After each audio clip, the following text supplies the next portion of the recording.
Eh bien, bonjour à tous. Alors, on se retrouve encore pour une nouvelle petite vidéo. Donc, juste une petite vidéo pas trop longue sur une présentation d'un produit que j'ai récupéré dernièrement. Donc, ce sont des enceintes projecteurs de son Bouillet RB39A. Alors, le RB39A, il est assez différent des modèles de toute marque confondue d'ailleurs. Parce que voilà à quoi il ressemble. Voilà. Le RB39 de chez Bouillet. Donc, première constatation, il est tout en ferraille. Voilà, donc on peut regarder. Bon, c'est vrai que j'ai pas une très belle lumière, mais bon, aujourd'hui, en même temps, il fait pas très beau. Hein. Je pense que chez vous, c'est pareil. Voilà, on le voit quand même pas trop mal. Hein. Il est propre. Donc, bien sûr, j'ai la paire. Hein. J'en ai deux. Voilà. Donc ils sont en parfait état. Je les ai eus pour pas cher du tout, alors que comme on regarde bien, ça se prouve au boulon là qui est nickel, hein. Il est même brillant d'ailleurs. Ce sont des modèles qui n'ont jamais été installés. D'ailleurs, si on regarde bien l'étrier de fixation, il n'y a aucune manque de peinture. Ah, on voit bien qu'il n'y a pas de marque apparente, pas de manque, pas de rayures, donc ils sont, pour moi, ils sont presque neufs. Hein. Voilà. On voit bien, hein, ils sont parfaits, hein, il n'y a aucune trace, aucune marque. Voilà. Donc le RB39 de chez Bouillet. C'est un modèle très différent. Déjà, première constatation, il est très lourd. Alors, je crois que j'ai regardé sur internet le poids d'un RB35 par exemple est environ à 2,6 kg, 2,7 kg je crois. Celui-ci, il pèse exactement 3,2 kg. Donc, bon, en même temps, c'est normal, hein, il est en ferraille. Hein. Bon, qu'est-ce qu'il a de spécial? Bah, sa forme, hein, forme hexagonale. Hein. Voilà, ça se voit bien, c'est un petit hexagone. La particularité, c'est qu'on peut le poser n'importe comment, du coup, il roule pas, hein, puisqu'il est plat. Une petite grille en ferraille à l'avant. Un logo Bouillet jaune. Et à l'arrière, aucune marque non plus, hein, on voit qu'il est propre. Petite étiquette Bouillet. Alors bien sûr, sur ce modèle-là, ce qui est aussi différent des modèles aussi bien RB35, RB36, c'est qu'on n'a pas de système de sélection apparent. C'est-à-dire pour pouvoir sélectionner la puissance, je vais vous le montrer juste après, on doit démonter voilà, on doit dévisser les deux petites vis qui sont là.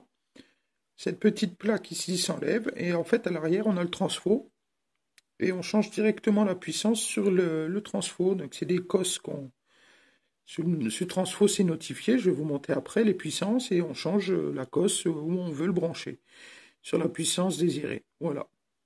Donc on va dire que ça peut être un inconvénient parce que bon bah du coup pour changer la puissance c'est un peu plus long, mais ça a aussi ses avantages et du coup bah une fois que c'est fait ça bouge plus.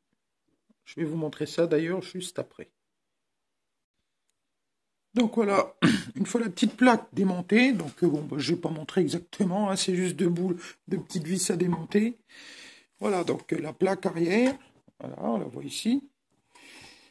Donc voilà comment ça se présente. Donc on a le domino qui est ici, donc ça c'est l'arrivée de la ligne, domino, après donc ça part dans le transfo. Et donc donc après là c'est les fils qui vont vers le haut-parleur. Et voilà, il y a la cosse qui nous sert donc à régler la puissance. Donc elle s'enlève. Voilà. C'est un petit peu. On voit que c'est neuf, hein, parce que voilà, ça n'a pas trop travaillé. Donc on a les cosses. Voilà. Et les puissances ici. Donc on a 2 watts 5 watts, 10 watts et 20 watts. Donc il suffit de brancher la cosse. Et je crois qu'on a le 8 ohms aussi, là. Oui, c'est la cosse qui est ici. Voilà, on branche, par exemple, je le branche en 10 watts. Donc pour l'instant, je vais les mettre en 10 watts. On branche la cosse ici.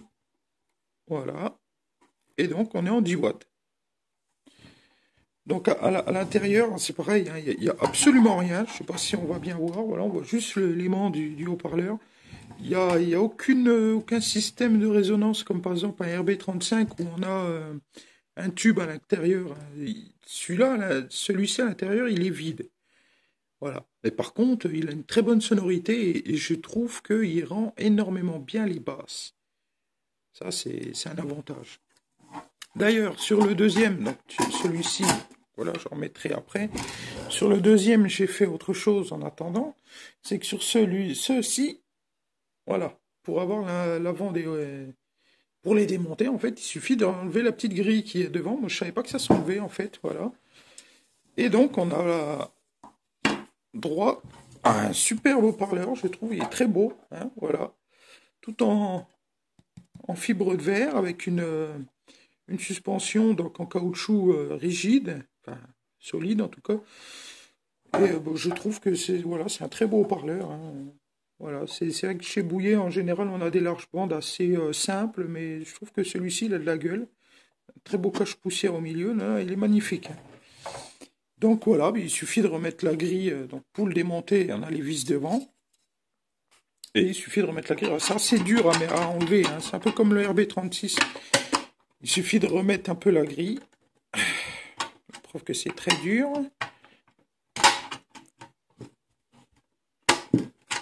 Voilà. Bon, bah, je le ferai hors caméra, ça sera plus simple et ça m'évitera de faire une bêtise. Voilà. Donc voilà, voilà la gueule du haut-parleur en lui-même. Donc moi je le trouve assez beau. Voilà, donc là ils sont remontés, ils sont prêts à...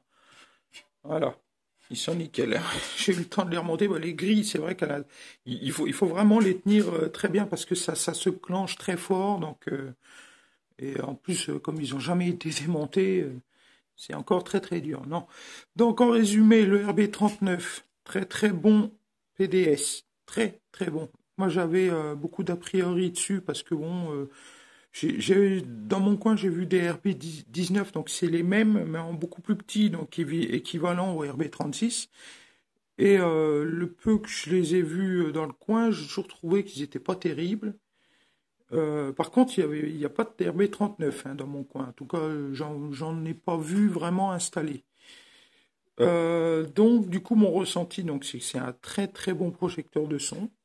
Il a un son parfait. Peut-être un peu léger niveau médium, ce qui est un peu...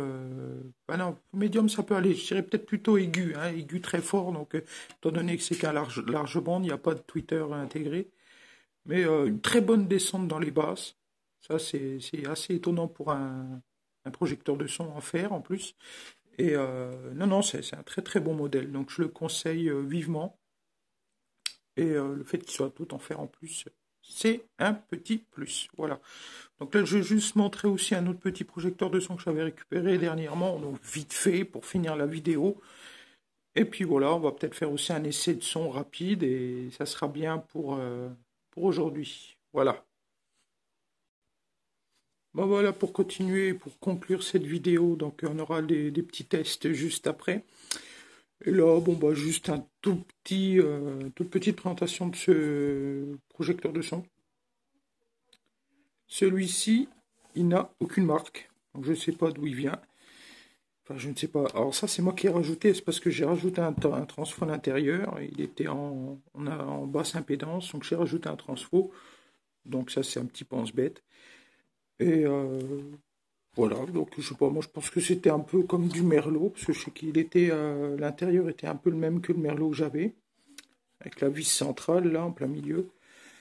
Il y a un HPO DAX à l'intérieur. Je mettrai quelques photos juste après de l'intérieur et de l'intégration du transfo.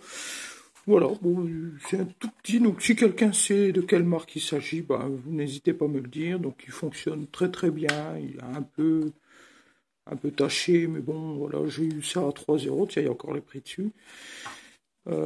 Chez les Emmaüs, donc voilà. Je veux juste montrer, faire... Oui, il est propre, hein, il fonctionne bien, du coup, il est en 100 volts maintenant, et il fonctionne très bien. Je vais mettre des vidéos, des photos juste après. Voilà, à la prochaine.